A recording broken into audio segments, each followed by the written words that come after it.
Okay, I'm just waiting for notification, sir. And thank you again very much. This is an extreme honor. Yes, sir. I'm just waiting for notification. And we are live. I want to thank everyone for tuning in to a very special edition of Off the Record, the People's Podcast this evening. We have a great guest, one who I am honored to that you would come and have a conversation with us. First of all, I love your mother and your siblings, but especially your mother. She is like a mother to us all, and has always showed nothing but genuine love for myself and my family. First of all, assalamu alaikum, sir. Wa alaikum salam. Thank you very much, brother Ralpheal, for coming on the People's Podcast, sir. That's the pleasure's mine, brother. It's honor's mine. You're doing a beautiful work, Okay. man. I just want to be a part of it. Praise be to Allah. Thank you, sir. 1 second. I see the comments. I'm just waiting for. Okay, excellent. Well, the first thing I usually ask people, how did their parents? Well, you were born in the nation? Yes, sir. Okay, praise be to Allah. Can you please let us know who your parents were, sir? Well, of course, my mother's name is Sister Farida Bia. She used to go by the name of Sister Irene 5X. And my dad is Brother Farid Bia, also known as Lieutenant Richard 8X. Yes, sir. Yes, sir. Praise be to Allah. Yes, sir. And how was it growing up under in New York at the time? Well, let me start by saying this right here. Yes, sir. In the 60s, it was rough. But I'm gonna go back a little further because my whole affiliation back then, my whole childhood was built around the nation. Yes, sir.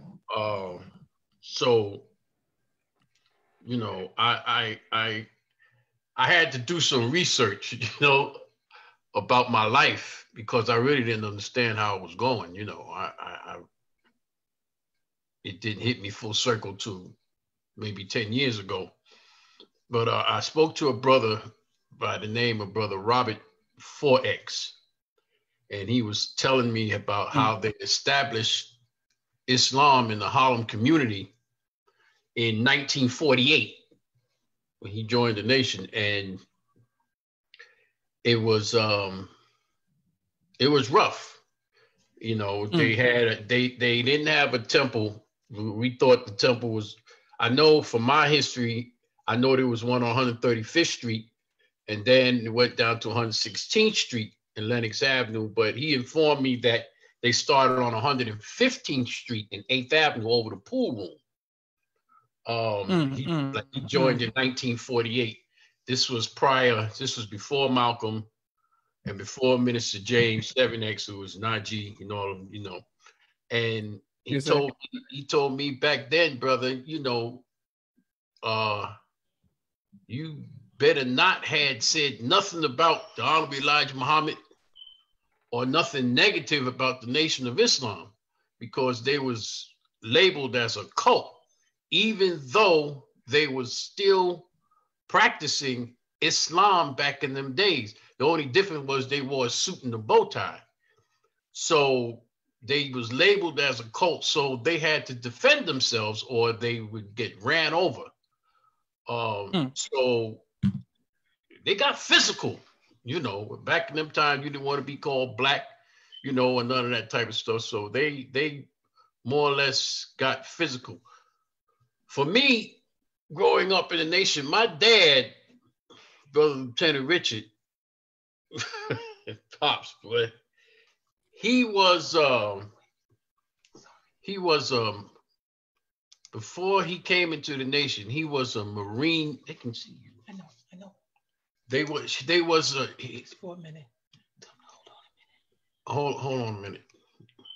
Okay, yes, sir. And thank you all for watching the People's Podcast as we get this great history from our brother Ralpheal. Okay, so Thank my you all. wife, I mean, oh, this, my yes, wife sir. changed it up. Um, my father was Yes, sir. my father was a Marine, a drill sergeant in the Marines, and before Mm, he came into the nation, he ran in them gangs. Him and my uncle, um, mm, and when they joined the nation, um, no, well, my father brought that attitude home. Um, I grew up in a very militant and disciplined household. Uh, Found out that my mother and my father had an agreement where my mother would raise the women, raise the girls, and she left the boys to him. And my father said, when I get through with them, ain't nobody gonna be able to do nothing with them. So there was a lot of discipline in my house, and I hardly ever seen my father as a young man. mm. I hardly never seen because he was out doing the work. He loved the nation. When he came home, he would slam the door, and his thing was hit the deck, and everybody scattered and ran to where they had to go to, you know. Um, but my brother, my older brother, Walton, he had a lot to do with my upbringing. Now, growing up in the nation, I had a lot of strong men to look up to. There was you couldn't be weak in the nation back then. As a matter of fact, if you was weak, it didn't even attract you. You might as well just kept going. So I had a lot Yes, of sir. Yes, sir. strong men in front of me. And the real deal is 85% of my family was in the nation. Mm, My mm, my father was lieutenant in Brooklyn. My father and my uncle came to the nation at the same time. My uncle was Lieutenant Clarence 7X. mm. Saint Shabazz. That was my uncle. I had another uncle, Secretary Aubrey. He lives in Chicago now. Um, Lieutenant Edward from the Bronx.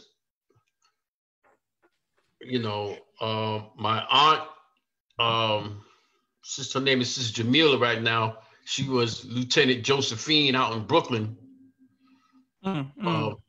so when I grew up, I seen strong men. Minister Troy Biar, I remember, was the minister in Brooklyn, and Minister Lewis 7X, he was a minister in Brooklyn.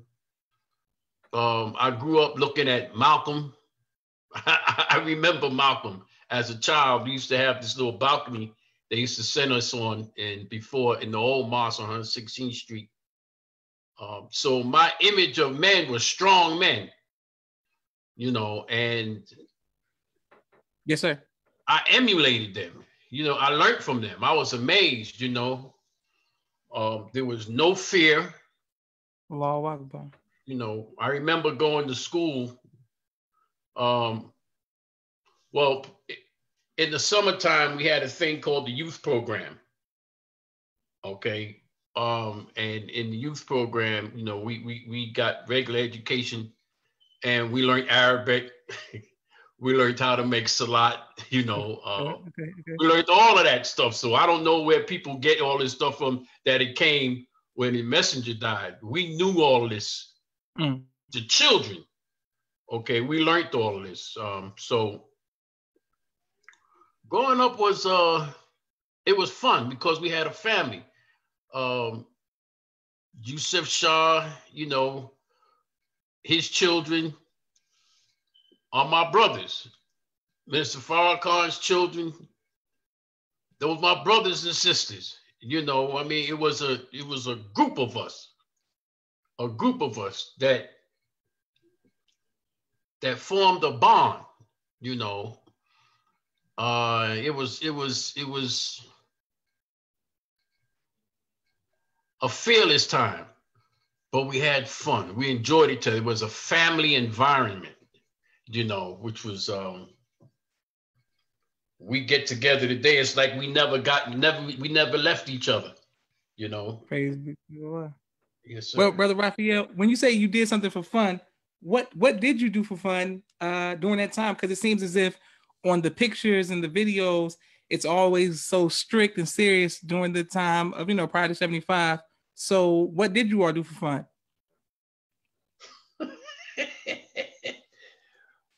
Brother, let me tell you something about the brothers, right? About the young brothers back then. We loved Junior FOI. Okay. We had the boxing, we trained, we had martial arts, we had boxing, we drilled, we pride ourselves on drilling. Okay. Matter of fact, there's a clip on Like It Is of myself, Lewis, Joshua, Mustafa, I think Solomon, and somebody else. They had us on Like It Is. We pride ourselves in that. We was just a bunch of young cats that loved the nation, back then, I always liked music. I used to play the violin, the viola, the cello, the bass, and the trumpet. Okay. Yes, sir. Yes, sir. Yes, sir. Okay. Fun, and back in the days, a group of us would get together because we all knew our lessons. I knew I was fire with the lessons, brother. Yes, sir. Yes, sir. And we used to go out for fun. And the 5%ers used to be they used to have their parliaments and stuff up in Harlem, some out in Brooklyn, Fort Greene or whatever. And we go out there and debate with them. Because we knew a lot of them didn't know the lessons. They only got but so far. But we knew them. So that was fun for us. Defending Islam. That was our fun. Praise be to Allah. Beautiful. Okay, bro, Ralpheal, you could you let us know what it was like to see the Most Hon Elijah Muhammad physically and hear him speak, and what was that like? Eye-opening because this is what I particularly remember about the messenger. Listening to Minister Troy B.R. and Minister Lewis and Minister Farrakhan and Minister Malcolm, they was ramming it down. The white man is the devil and blah, blah, blah, blah. But they used to always tell us, don't just take what we say for granted. Check it out for yourself. And so coming up, I had a problem. I had a dilemma, something I didn't understand. And I did not ask about it because I didn't want no problems. Because you telling me the white man is dumb. Now I'm thinking I'm a young man. I'm almost 5-6 years old, and I don't understand a lot. The white man is the devil, but you got a white man on my wall saying he's Allah. My Master Muhammad. And I couldn't understand that. Well, when I seen Hon Elijah Muhammad at the armory, the 369th Armory. And I'm listening to him speak, and I'm paying attention. This is the messenger, and I'm listening. And I remember the messenger said, "Yeah," he said, "the white man is the devil." And he paused, and he said, "And you got a lot of black devils out here too." I said, "Oh, okay." I saw things from a different perspective. So immediately I told my mom, I want to go up there and see him. So my mother took me up there and walked up there, and I shook his hand, and I wanted to run away. I really did. I wanted to run away and go with him, but I held on to that. I didn't know how that was affecting me, but it affected me quite a lot. A lot of the people in my life affected us as young men, brother. Yes, sir. The love that we have for Islam and our elders was genuine. And there was not a fear factor nowhere. We didn't fear nothing. Matter of fact, I remember when the police attacked the mosque on 116th Street. We had just gotten out of school, the brothers, and I had left and went up to the Bronx because we always had a job. The mosque always provided work for us, So we was rolling the Muhammad speaking subscription papers. They paid us $40 to do that. That was a lot of money back then. Yes, sir. And the brother up there, he was a martial artist, He was a black belt. And he told us, he said, the alarm went off. And he says, the police attacked the mosque on 116th Street. And I'm saying to myself, man, I got sisters and little brothers down there, man. There's people that we jump up, we get to go down there, and the brother locked the door.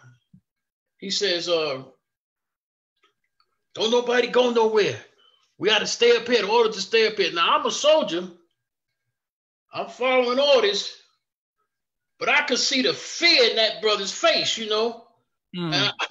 I said, this dude, I wanted to, that brother almost caught it. That brother, yes, sir. Yes, sir. Because I knew I was supposed to have been down there. But I followed orders. And I stayed up there, brother. But we had no fear. None. We didn't know what fear was. No fear, brother. They did a job on us, man. It's something. It's something when you tell a 4-year-old child. They say that what you teach a child in the first 8 years of their life stay with them. But it's something to tell a 2, 3, 4-year-old child that he's the original man, the maker, the owner, the cream of the planet Earth, the father of civilization and God of the universe. They embedded that in us. Allahu Akbar. Yes, sir. And it became a part of who we were. So, and who we are today.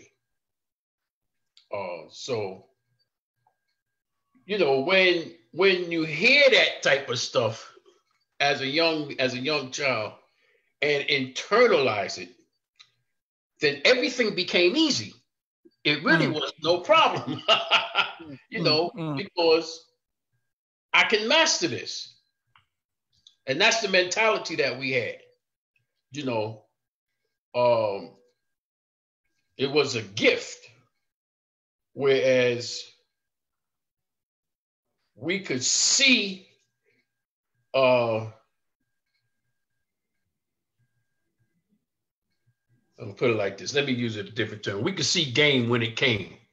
You wasn't right. We knew it. You know what I mean? Yes, sir. Yes, sir. We knew it. And we let you know that we knew it,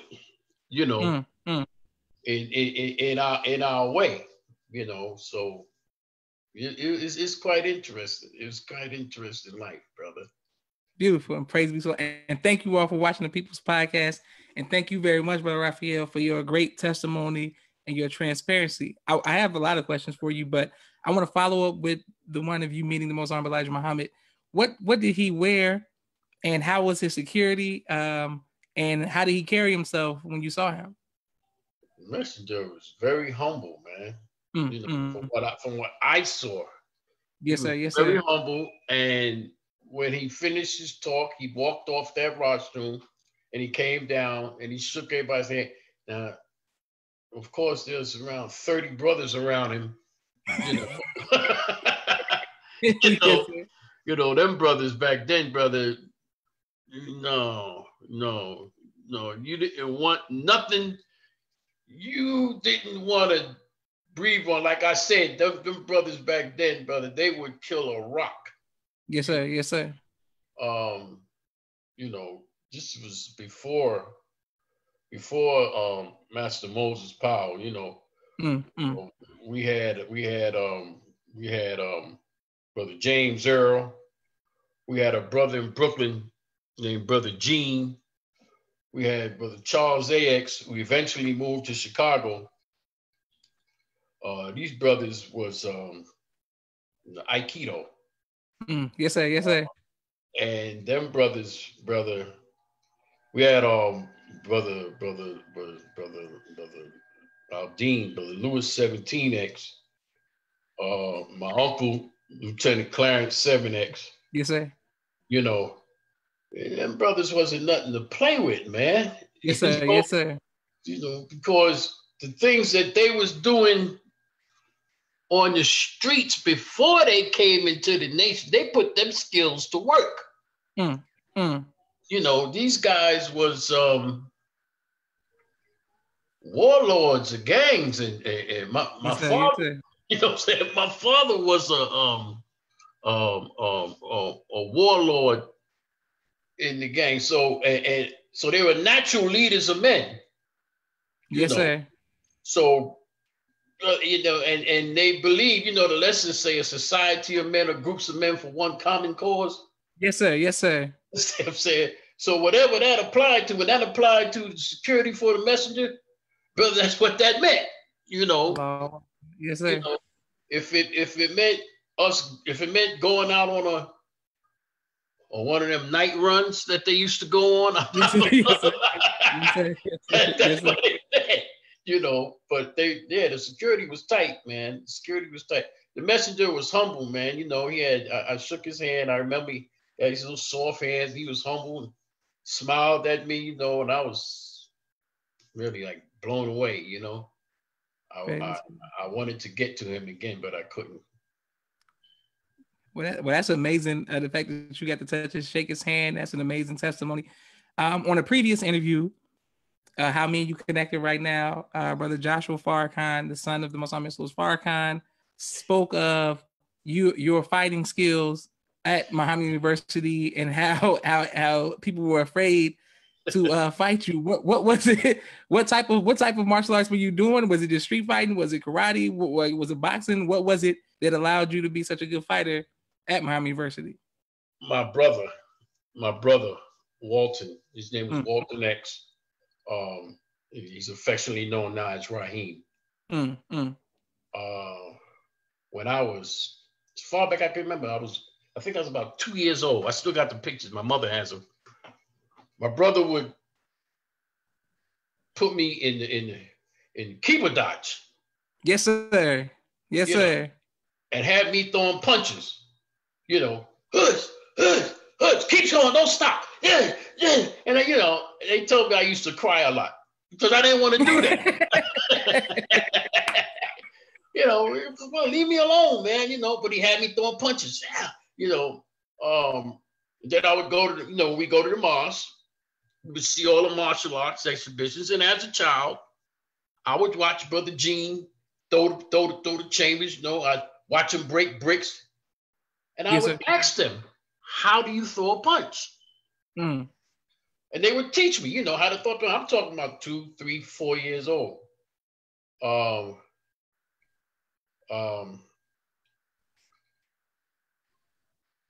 Then we had open houses, and his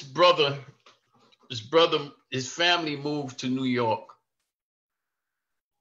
They came from Macon, Georgia. The guy's brother, one of my classmates, his name was Ralph 12X. And they stayed with us for a while. Ralph was country born, and here go my brother. My brother would go to different neighborhoods, right? And bring guys back from different neighborhoods, fight my brother. What's the matter with you, man? I'm trying to shoot skeletons. I'm having fun. And he wanted me to fight these guys. So I was always fighting. But Ralph stayed with us, and he grabbed me. And he was so strong I couldn't wrestle him. He tossed me around the room. And my brother, you keep fighting him. And then one day, I saw Muhammad Ali. Muhammad Ali was fighting Ernie Terrell. And I seen Muhammad Ali whip this guy and stop him and ask him, "What's my name?" He kept whipping him. He said, "I'm going to punish you." I seen the advertisement to the fight. "I'm going to punish you because he didn't say his name right." And I said, "Okay." I identified with it. So I used to study how Muhammad Ali, some of the things Muhammad Ali used to do, he used to have pictures. We used to catch flies. So I would go outside my house. We was living in Brooklyn at the time, and the flies be on the banister, and I'd practice catching flies. Yes, sir. Practice on my hand speed. I catch flies. I would run around the block, up and down the block. So I mix the speed with what they taught me how to throw a punch. Yes, sir. So I finally got Ralph, though. I finally got him because I learned how to box.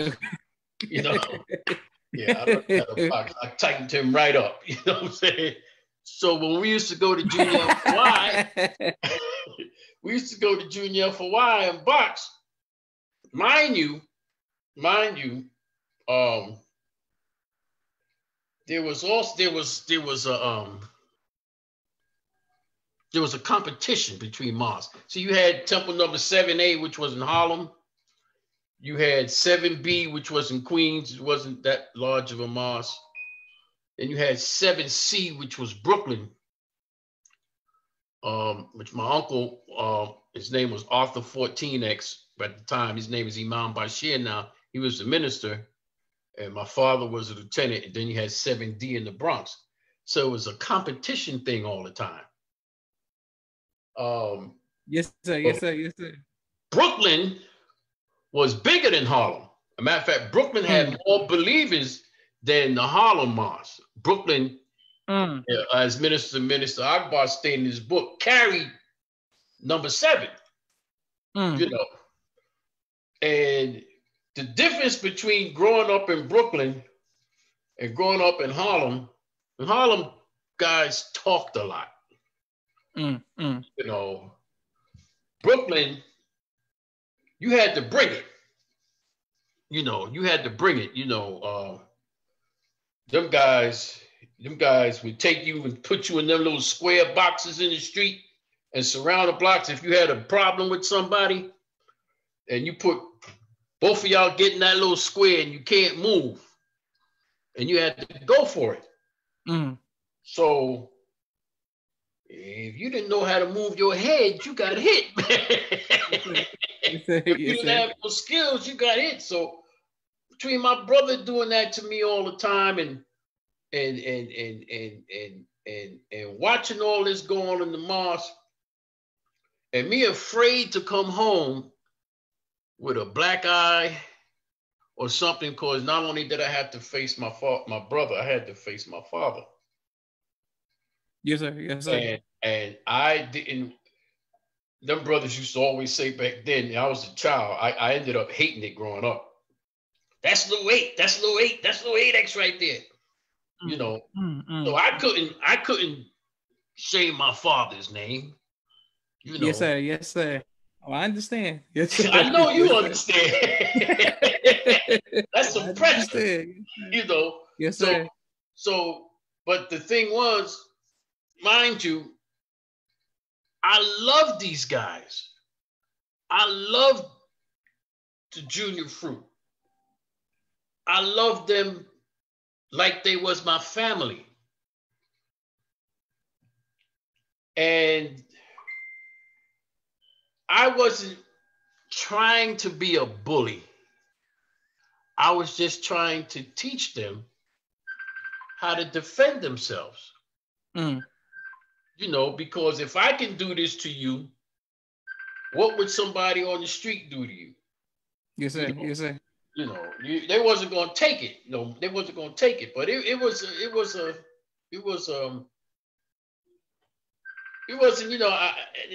We had a conversation last night. Me and Joshua and Anthony was on the phone. They was talking about them times, man. And I said, man, listen, you know, y'all my brothers, man. I never thought that would happen. I just kept in my mind that y'all the ones told me I was the original man to Mm. make you Mm. the owner, the cream of the planet Earth, and follow civilization and God of the universe. I took that to Yes, sir. heart, you know. Yes, sir. Yes, sir. So I took what you gave me. Yes, sir. Yes, sir. That's all that Yes, sir. was about. You give it to me, I take Right. it. You know, that's what training was about.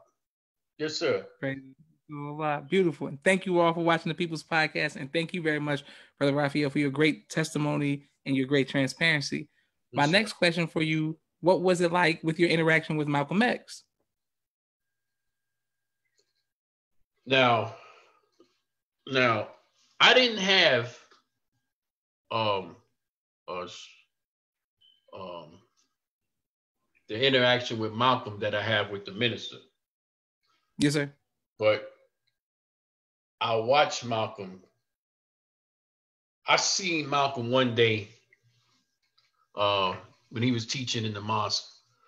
Uh, we used to go sit up on this balcony that used to shake all the time.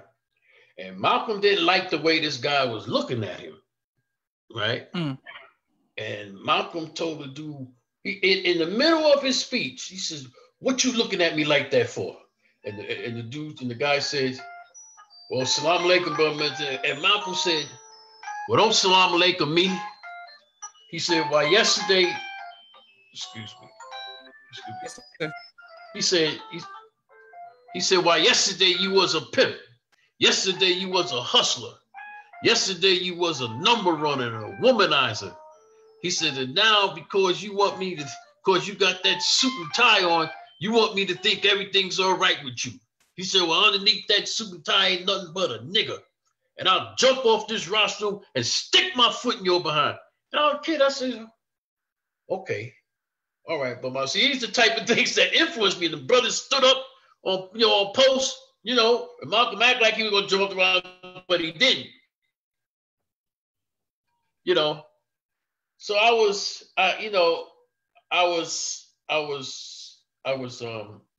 obviously it had an effect on me because I'm 61 years old now and I still remember word for word. You know what I'm Yes, saying? sir. But that became a part of who I am, or who I was, not confrontational, but defensive. Malcolm defended Islam very well, Yes, sir. Yes, sir. and so that's the lesson that I learned from him. Um, um, to defend what you're speaking about. Yes, You sir. know, Yes, sir. you know what I'm saying? You can't just get out here because people will challenge you. And so you had to take it on all levels. And we was being taught that on all levels, on security and what we believe in, on all levels, they was teaching us that at all that and all that time. And it shaped us to be a certain type of breed who I feel to this day is a forgotten group of people. Mm. Mm. I feel that my generation we're elders now. But after the messenger passed, I think that they forgot about them brothers, them young brothers that they raised in that nation. You know, we still out here. And I really feel, and I thank you, for allowing me to come on your podcast, because we have a job to do. There is there's unfinished business. That I feel that that was made strictly for us to do. That generation, and I believe that wholeheartedly. Get to that later on, because I know you're going to go there. But go ahead. Yes, sir. What was it like being so close to the Honorable Minister Louis Farrakhan and his family in New York, and what was it like to see the minister as a minister, and how did you see him like back then? Like, was he just like brother Louis, or how did you all see him? Well, the minister has a way of he teaches different now, but but I had the utmost respect for the minister, but again, he was so. He's here and he's there, he's there and he's there, he's there and he's there. And I marveled at his work because I was getting older.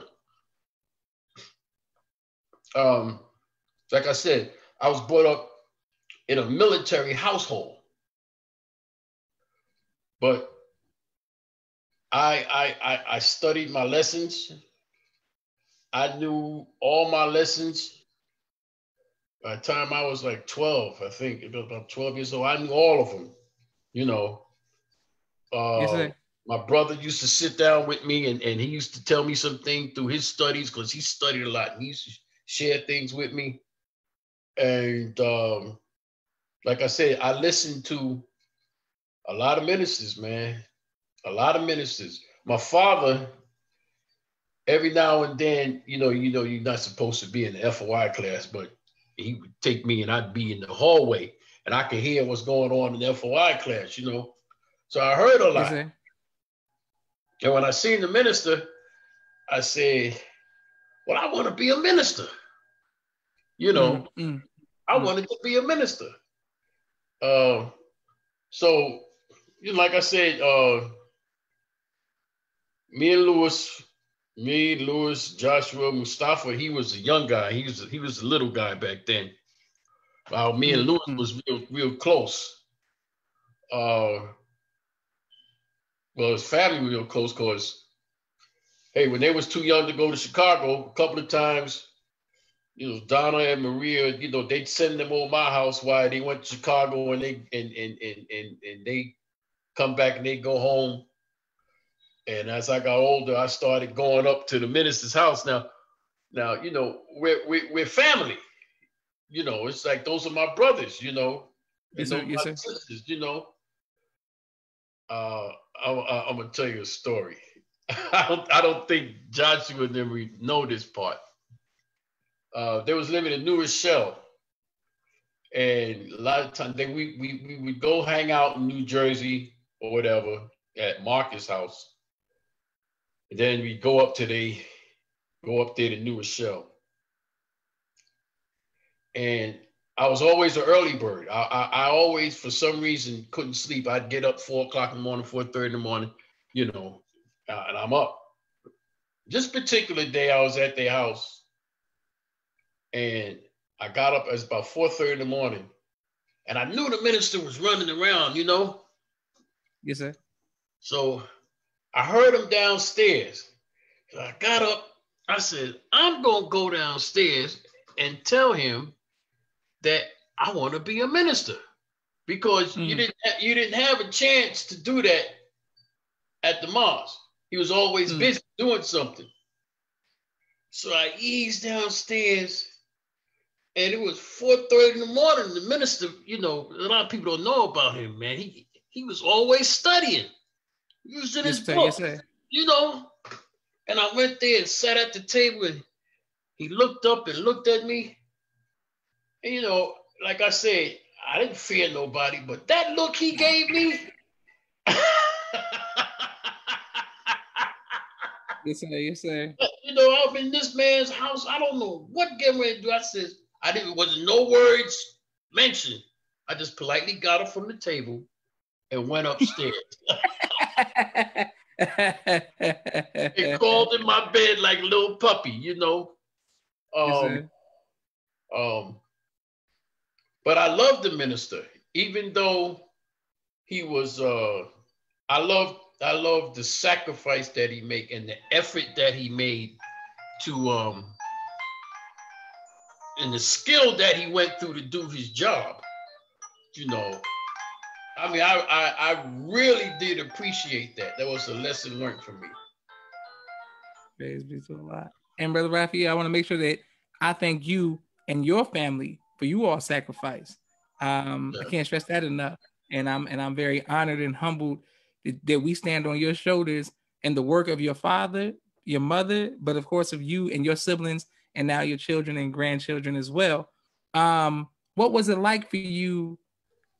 We can't imagine. Well, we, the struggle and the trial of 1975. What did that do to you, and how did that affect your family? Mm. Now, I told you that I graduated out the university. I got into the 12th grade. I was 14 years old. Mm. I'm a young teenager. You know, my hormones is changing. You know, that bean soup is something else, man. You know, um,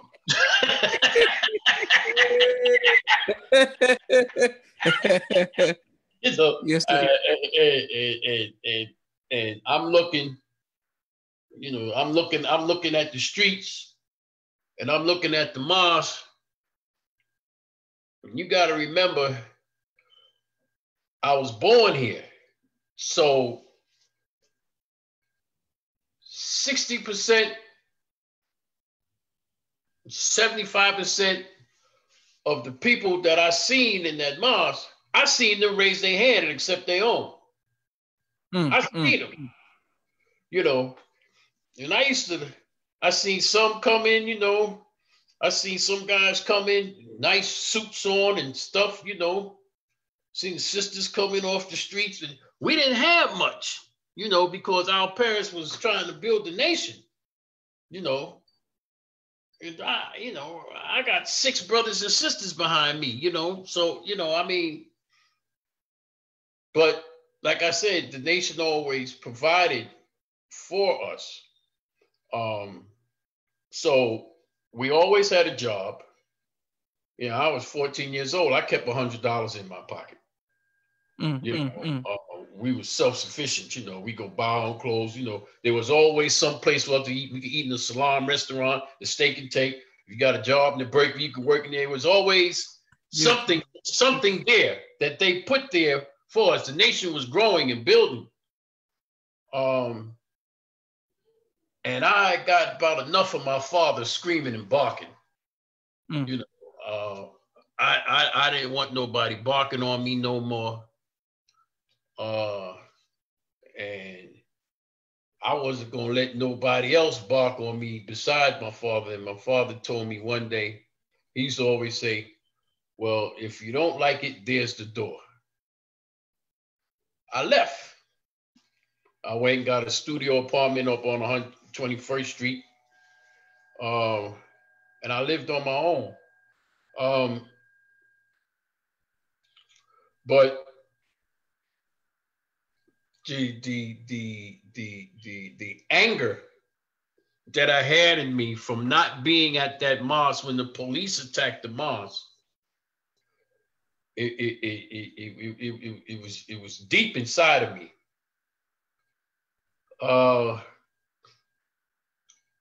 Like I said, I was They kept me in university. They wouldn't let me go to college. At that time, brother Robert, he was the director, assistant director of the school, and brother director Clark, Imam Sadiq later on, he was the printer director of the school. They was giving out scholarships. They was doing it, for us. A couple of my classmates, they went to Tuskegee University, and I had a chance to go to Tuskegee University. I didn't go. They offered me a chance to go to University of Al-Azhar. But I didn't go. And I didn't know why. And I was really mad. I was really mad at my parents. And it wasn't until just recently I found out that they didn't know. Because my father was too busy trying to save the world. He was a lieutenant. He was busy into doing his job at the nation and being a man in the household. I don't know when that man went to sleep. So I was on my own, and I was kind of angry. Then when the Hon Elijah Muhammad passed, it's 1975.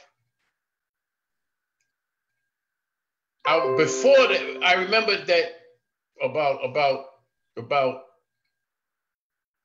I think it was about April or May. I was standing on the corner of 116th Street, and the dean, Brother Lewis, out of nowhere came up to me, Ralpheal, you don't know what you want to do.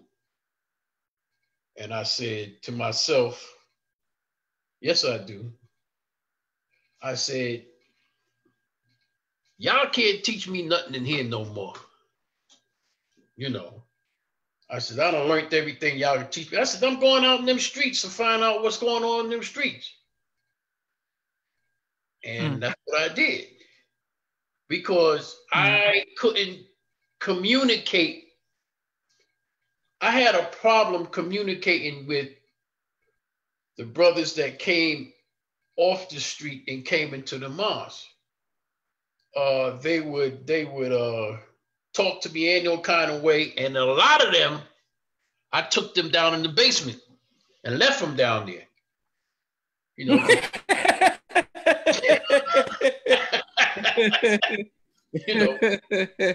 had a thing with them.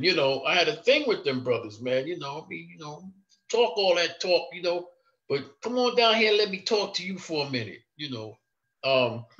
So I said to myself, I says, there's no way you can raise a nation if you can't speak the language of the people. That's what you got to learn to speak the language of the people. So that was my motive for going out into them streets. I was ill-equipped, to deal with that situation. I did not know that I would be on them streets for 30 years.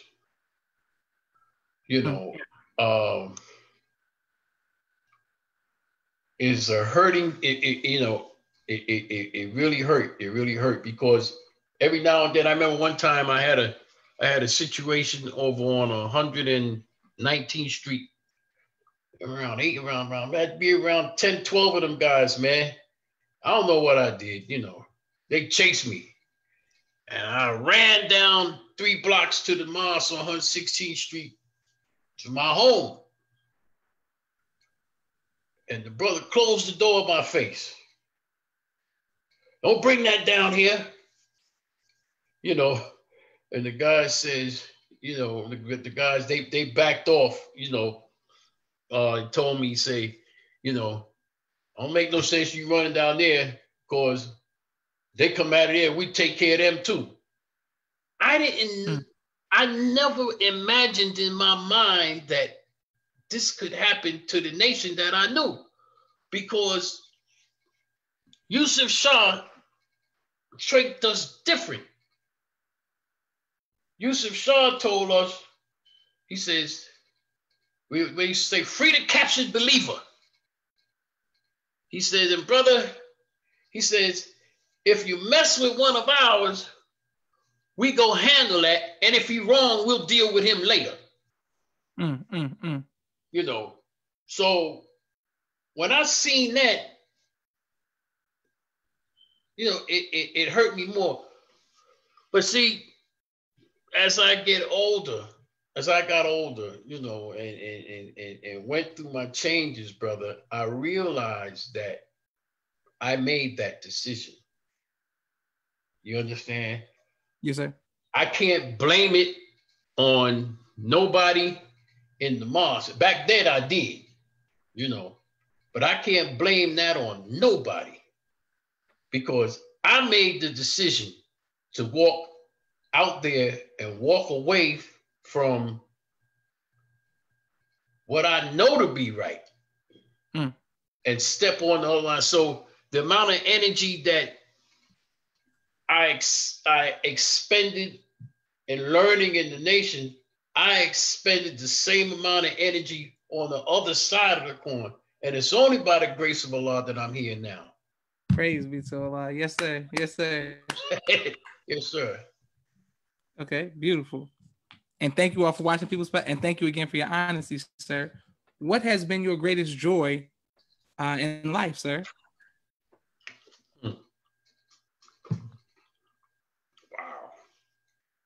Wow.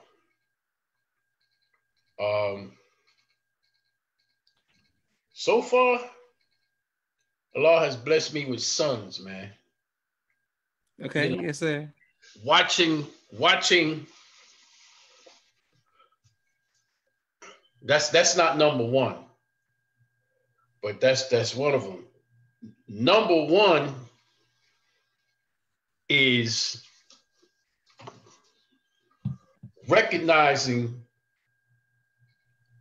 that there is no God but Allah. And I'll tell you how that happened. Oh, wow. I moved down to Georgia and I got into a situation and I got arrested. And they was trying to give me 60 years down here.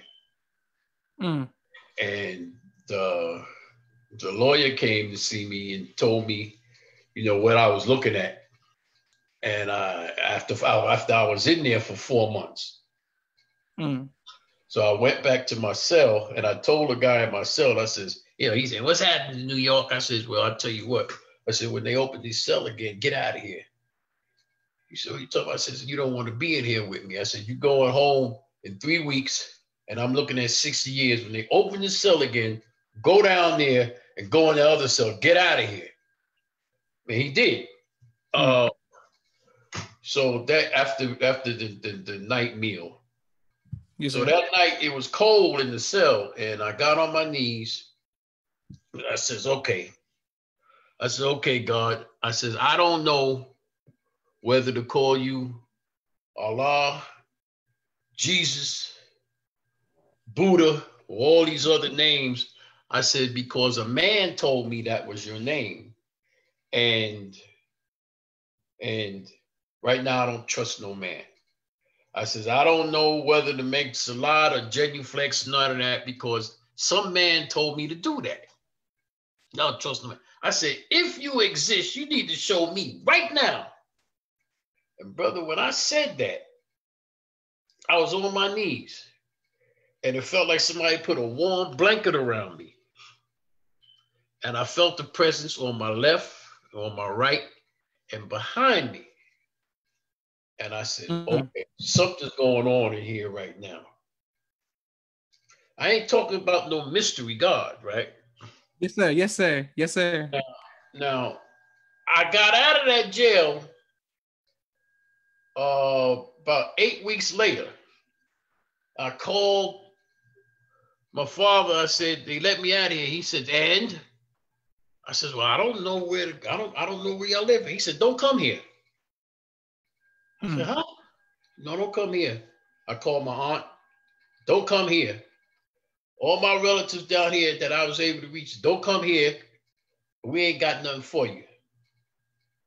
So I stood on the corner of Memorial Drive looking at that jail. I says, okay. I says, whatever showed up in that cell, is my friend right now. I had a 3-year plan. I says I'm gonna have 2 cars in the garage and a house. I started going on this spiritual journey. We talking about faith. Yes, sir. Right? Yes, sir. Right? Yes, sir. Yes, sir. And I depended on what showed in that cell. I would pray, you know, and I would always have this warm feel about me. You know, I remembered the training from Yusuf Shah. You know, I used to always hear him say, accentuate the positive and eliminate the negative. You understand? What's the facts, Ralpheal? That's what we want to deal. We don't deal with nothing but the facts. You know what I'm saying? I remembered all of that. All that stuff I was taught about, I remembered all that. I stopped the drinking, the drugs, all that, and I started reflecting back on my training. That 5-year plan, Allah blessed me to do in 3. Praise be to Allah. Yes, sir. Yes, sir. Yes, sir. Beautiful, sir. Beautiful. You know, now you can't tell me today that Allah is a spook. You know, you can't tell me there's a mystery God today. Yes, sir. Yes, sir. Because my teachings teach me different. Yes, sir. You know, the lessons that we study teach us different. Yes, sir. I have yes, this sir. thing, you know, I'm supposed to be able to apply everything we're supposed to be able to apply everything to your lives. Yes, sir. So one of my things is, let's just say, thought travels 24 billion miles per second. That's right. That's right. Yes, sir. So what are you thinking? Yes, sir. Yes, sir. You know, right. and why do you pray 5 times a day? They say, yes, sir. Yes, sir. We write our history 25,000 years in advance. You know, that's right. So if thought travels 24 billion miles per second, you understand? Then as we practice this, it gets better, brother. Yes, sir. Yes, sir. You know what I'm saying? Because the messenger told us this would be a society of men or groups of men for one common cause. Yes, sir. So yes, we're sir. all thinking on the same plane. We make things happen. You know. That's right. That's right. So I tried that in my life, you know. And I still live by that principle today. The beautiful thing about it, you know, Allah has blessed me, brother.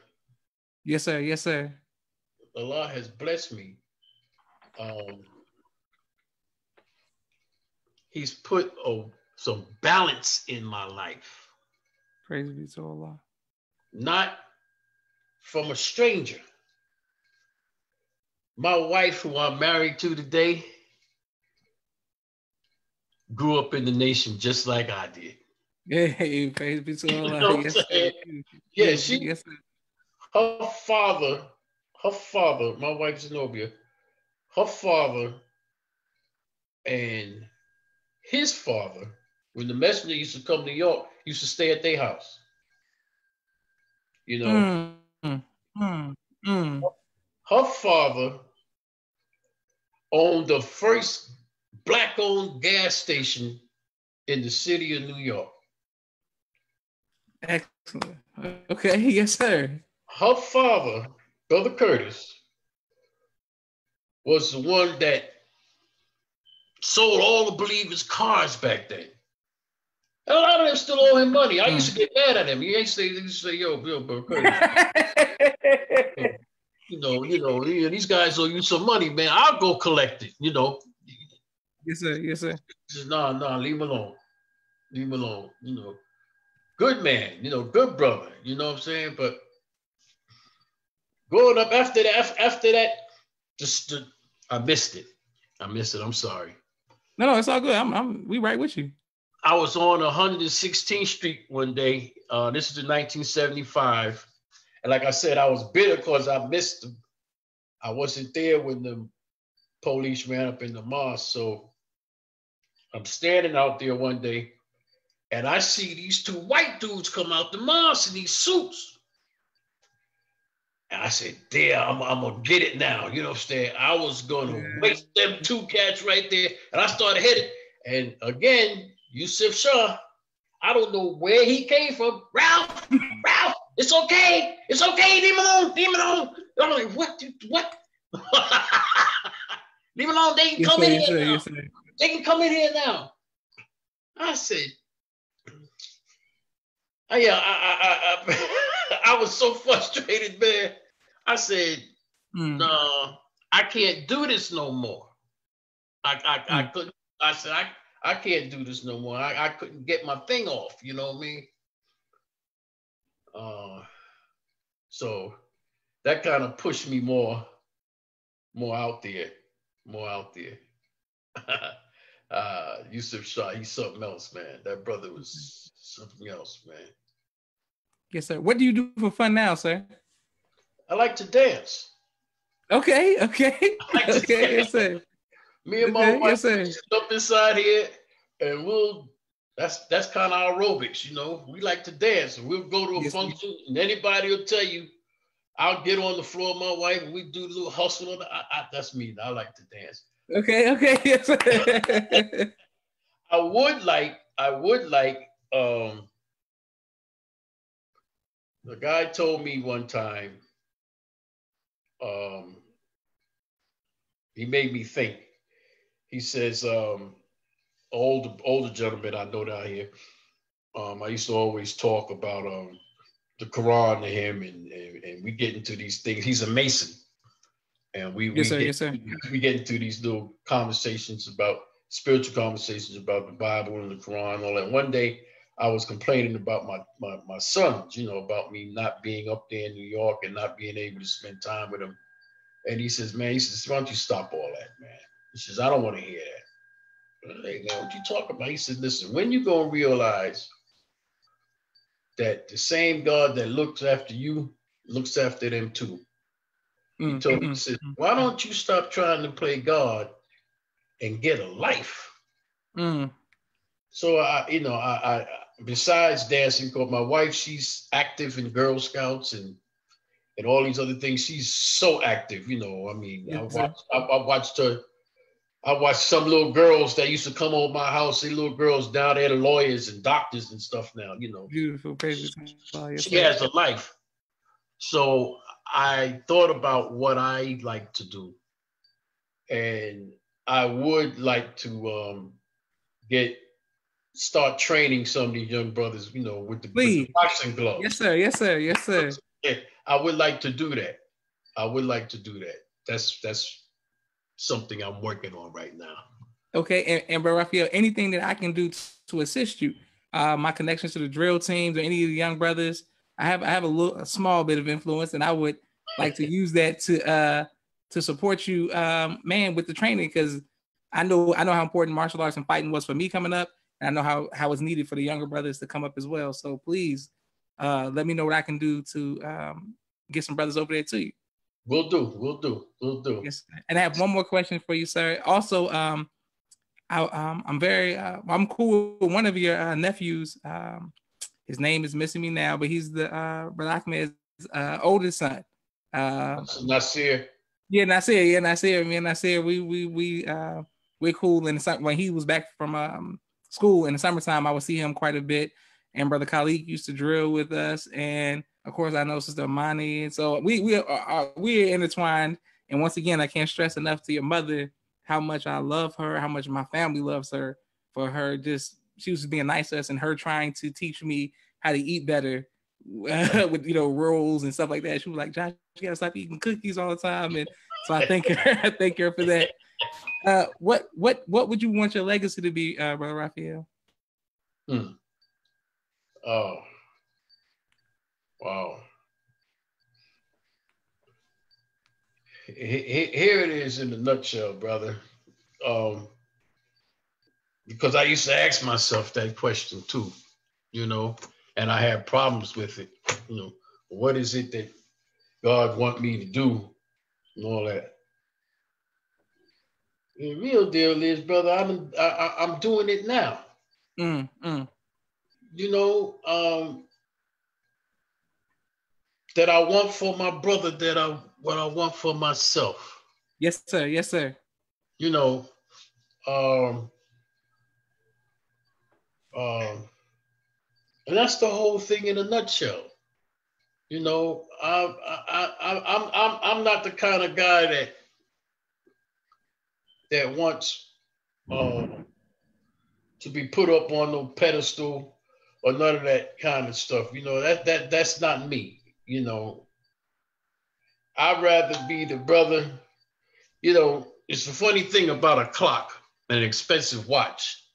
You know, you see the hands on the watch. You say the watch look expensive, but it's not that what makes it. It's what's behind that watch that makes that watch work.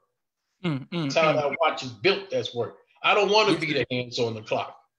You know, I'd rather be behind the clock. Yes, behind sir. the hands on the clock. You understand what I'm saying? You know, if I could help somebody with my experience, then I'm happy. You know what I'm saying? With what I've been through, if I can offer some type of advice, because I'm not a type of person that just talk. You know what I mean? I'd rather show you what I'm talking about. Yes, sir. Than to try to talk, because we used to call them back in the day lip professors. Yes, sir. Yes, sir. Yes, sir. You know what I'm saying? Always doing that. But what are you doing for yourself? What are you doing? That's right. That's right. So I'd rather show a person or make a suggestion to a person that'll uh that'll stimulate some thought, you know, because the same God that looks after me looks after you too. Yes, sir. Yes, sir. Beautiful, beautiful. Yes, sir.